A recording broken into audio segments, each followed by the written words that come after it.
अस्सलाम वालेकुम, मैं हूं शाहिद हुसैन। सिंध हाई कोर्ट के हुक्म पर बड़ा जो है काम शुरू कर दिया गया है, बल्कि अमल दरामद शुरू कर दिया गया है। सिंध हाई कोर्ट ने मक्का टेरेस के गैर कानूनी हिस्से मस्मार करने का हुक्म दिया था। आज बाकायदा तौर पर बताया गया है कि उसमें अमल दरामद शुरू कर दिया गया है। हम वीडियो के दूसरे हिस्से में आपको जहाँ तोड़ फोड़ हो रही है वो दिखाएंगे, इमारत के अंदरूनी हिस्से भी दिखाएंगे और उसके बाद फिर इसकी सूरत हाल से अगर आपको आगाह करें तो 2.5 महीने पहले ये मामला शुरू हुआ था कि मक्का टेरेस जो कि परीडी स्ट्रीट और परीडी थाने के बिल्कुल करीब है, कराची का एक ओल्ड सिटी एरिया है, तो यहाँ पर जो है वो जो इमारत का जो नक्शा मंजूर कराया गया था उसके जो ओपन स्पेस यानी कि साइडों से जगह छोड़नी थी वो भी ढक ली गई हैं और उसके बाद फिर वहाँ तामीरात कर दी गई हैं। उसके बाद फिर जिस तरह पता चला कि 2018 में केस आया था, उसके बाद फिर केस की समातें चलती रहीं, कार्रवाई होती रही, लेकिन उसके बाद SBCA ने जो है कार्रवाई करने के बजाय इमारत जो है वो मुकम्मल हो गई, यहाँ मकीन आकर आबाद हो गए। और जिस तरह हमें बताया गया है कि तकरीबन 4 फ्लोर है इस इमारत के और एक फ्लोर के ऊपर जो है वो तकरीबन इस तरह 4 जो है वो पोर्शंस के अंदर 4 फ्लैट हैं। तो इस 4 इमारत के अंदर तकरीबन जो है वो 4 फ्लोरों के ऊपर 16 ख़ानदान जो है वो आबाद हैं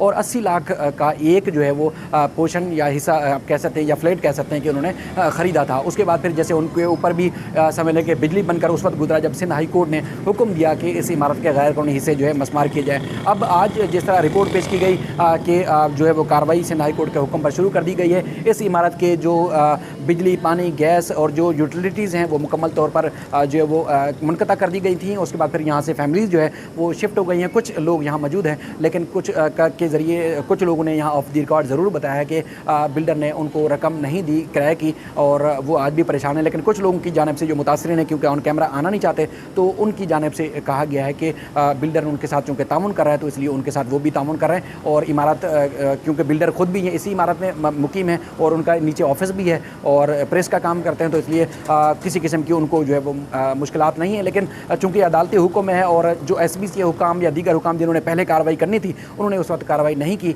और आज जो है इस तरह की मुश्किलात का सामना करना पड़ा है। बाकी जो SBCA हुकाम है उनके खिलाफ अदालत ने हुक्म दिया था, क्योंकि उनकी जिम्मेदारी थी कि अगर गैर कानूनी तामीरात हो रही थी तो उसके खिलाफ वो कार्रवाई करें। उस वक्त उन्होंने कार्रवाई नहीं की थी। अदालत ने उनके खिलाफ न सिर्फ इंक्वायरी बल्कि उनके खिलाफ तादीबी कार्रवाई के साथ साथ क्रिमिनल कार्रवाई का भी अदालत ने हुक्म दिया था। उस पर भी बताया गया है कि SBCA हुकाम की जानिब से जो है वो बाकायदा तौर पर इंक्वायरी कंडक्ट कर ली गई है कि उस वक्त के जो इस इमारत की गैर कानूनी तामीरात रोकने वाले जो अफसरान हैं उनके खिलाफ क्या कार्रवाई हो रही है। बाकी हम कोशिश करते हैं कि आगे चलकर जो है वो यहाँ के कुछ मकीनों से बात भी कराएं, इमारत के अंदरूनी हिस्से भी दिखाएं और इनकी जो मुश्किलात हैं वो भी आपको बताएं। बहरहाल ये एक बड़ा हुक्मनामा है जिस पर अमल दरामद बाकायदा तौर पर शुरू हो चुका है, इसलिए आपको कोशिश की कि इस इमारत के न सिर्फ असल हक़ाइक़ बल्कि वो चीज़ें जो अदालत में रिपोर्ट होती रही, अदालत में सामने आती रही, वो आपके सामने हक़ाइक़ रखें। हमारे साथ कोई दोस्त भी मौजूद होंगे, हम उनसे भी कोशिश करेंगे आप बात करें और ये हक़ाइक़ जो कि अदालत में सामने आते रहें, क्योंकि पहले भी एक दरख्वास्त बीच में दायर की गई थी जिसमें वसीम की जानिब से कहा गया था कि जब SBCA हुकाम की मशीनरी आती है तो फिर यहाँ पे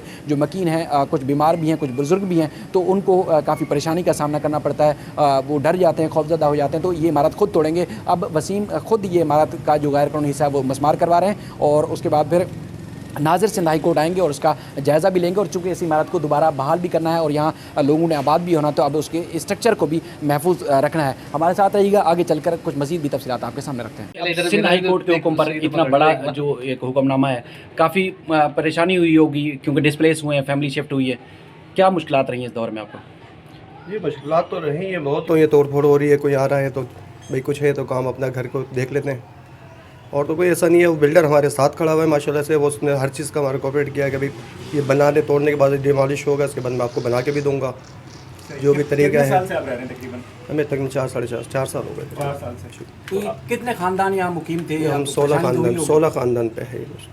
16 ख़ानदान थे जी। और सर तमाम के तमाम शिफ्ट हो चुके हैं यहाँ से? सारे शिफ्ट हो गए, फैमिली चली गई है सारे। हम लोग बड़े आदमी आ जाते हैं, देखभाल करते हैं थोड़ी देर, ये जब तोड़ने के लिए आते हैं दरवाज़ा खोल देते हैं, अपना आ जाओ भाई तोड़ लो चले जाते हैं। और तोड़ फोड़ अभी शुरू हुई है? नहीं, काफ़ी टाइमों से, तकरीबन भाई 10-12 दिन हो गए। अच्छा, लाइट वगैरह कब से कटी हुई है यहाँ की? जब से 10-12 दिन 10-12 दिन से कट। लाइट पानी वगैरह गैस तो आता ही नहीं है। तो ये बुनियादी तौर पर गलती किसकी थी? इतना बड़ा जो गलती थी तो अब ये तो हमें नहीं है, हमने तो फेड लिया, उसमें सब हमें बना हुआ मिला, सब जब रिहाइश करी हमने सब कुछ हो गया।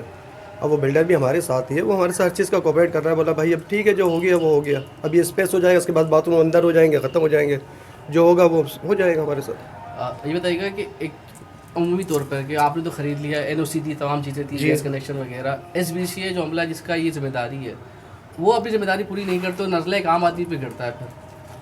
अब देखिए इतनी तो मुझे मालूमात नहीं है, इस बीच की जिम्मेदारी थी तो ये उस वक्त काम नहीं होता तो जाहिर हम भी नहीं रहायशी करते। अगर वो सब प्रॉपर तरीके से हो जाता, हमें रिहाइश मिलती तो हम ले लेते इधर। अब जो हमारे को तो रिहाइश बनी हुई मिली, सब कुछ मिला, अगर SBC का इसमें अमल दखल है तो ये उनको पहले देखना चाहिए था। बुनियादी तौर पर एक बहैसियत शहरी तकरीबन शहर में आप रोज़ सुनते होंगे कि फ़लाँ इमारत को मस्मार करने का हुक्म दिया है, ये है, तो आप क्या समझते हैं कि क्या ऐसी खामी रह जाती है जिसमें असल नुकसान जो एक मकीन का होता है, असल नुकसान एक आम शहरी का होता है जो इलाटमेंट जाके किसी भी प्रोजेक्ट में लेता है, तो कौन जिम्मेदार हो सकता है? जिम्मेदार तो उसका है, अगर SBC अगर उसमें कोई मसला था नहीं होता, ये अगर तामीराती काम रुका हुआ होता कुछ तो हम लोग फ्लैट ही नहीं बुक कराते अपने, तो उसमें जब रिहाइश नहीं होती तो हम आते भी ना, ये प्रॉब्लम होती है हमारे जब ये सब लीज़ लेने के लिए किसी इदारे से रजू किया होगा, सब रजिस्ट्रार के पास भी जाना हुआ होगा, उस वक्त किसी ने आप लोगों को रोका नहीं था कि ये इमारत के जो हिस्से हैं गैर कानूनी हैं? ये जब हमें बने मिला, हमें तो बाद में पता लगा ना जब ये काम हुए। ठीक है। ठीक है, उससे पहले थोड़ी पता लगा, अब ये पता लगा तो ये स्पेस CO स्पेस ये कहलाता है। ये जगह तो हमारी है मगर CO स्पेस छोड़ना था।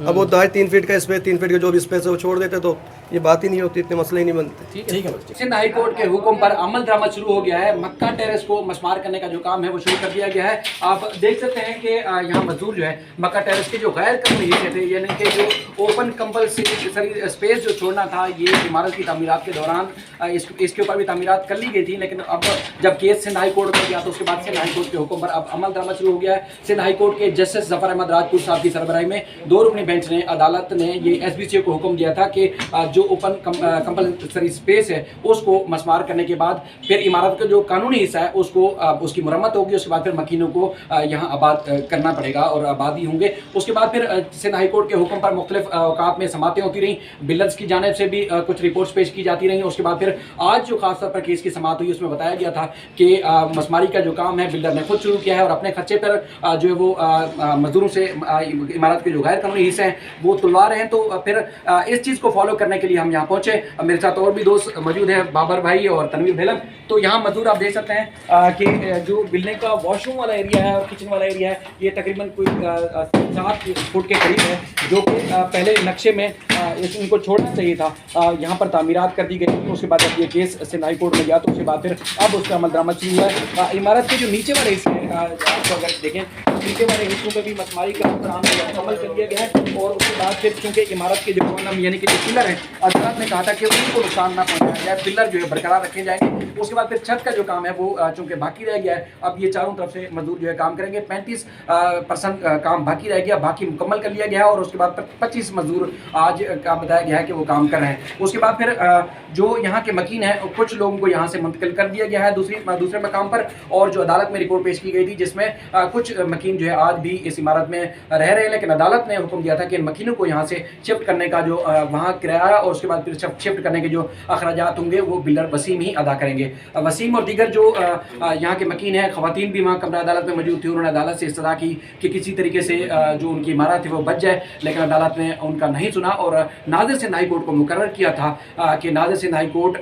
जो है इस इमारत का जाकर जायज़ा ले और 2 रोज़ में रिपोर्ट पेश करें सिंध हाई कोर्ट में कि जो गैर कानूनी हिस्सा है उसको मस्मार करने के साथ साथ फिर जो टेक्निकल एक्सपर्ट्स या इंजीनियर्स की मदद ली जाए, मावनत ली जाए कि अगर जो इमारत का जो हिस्सा बनेगा, जो बच जाएगा, बचने के बाद जो बनेगा उसमें फिर मुस्तकबिल में कोई नुकसानदेह ना साबित हो, कोई ख़तरनाक ना हो, तो इसलिए एक्सपर्ट्स की जो है वो मावनत ली जाएगी। उसके बाद फिर सारा जायज़ा लेने के बाद इस इमारत को फिर दोबारा मुरम्मत करने के बाद तमाम जो मकीन जिन्होंने यहाँ रिहाइश इख्तियार की हुई थी उनको वापस बिल्डर अपने खर्चे पर ही वापस ले आएंगे। अब 2 रोज़ का टाइम दिया गया है। ये चूँकि सिंध हाई कोर्ट का हुक्म था, फिर हमने कोशिश की कि वहाँ लोकेशन पर जाकर आपको बताएं। जब पहली समाप्त थी तब भी हमने आके हाईलाइट किया, उसके बाद आज सबसे पहले आपको ये चीज़ आप तक पहुँचा रहे हैं। इमारत इंतहाई आलीशान बनाई हुई है और ये 2018 में तामीर मुकम्मल होने के बाद फिर मुख्तलिफ जो इलाटीज़ हैं उनको इलाट की गई थी और उसके बाद फिर अच्छा खासा पैसा भी इलाटीज़ का भी डूबा है। चूँकि अदालत ने ये भी बात को यकीनी बनाने का हुक्म दिया था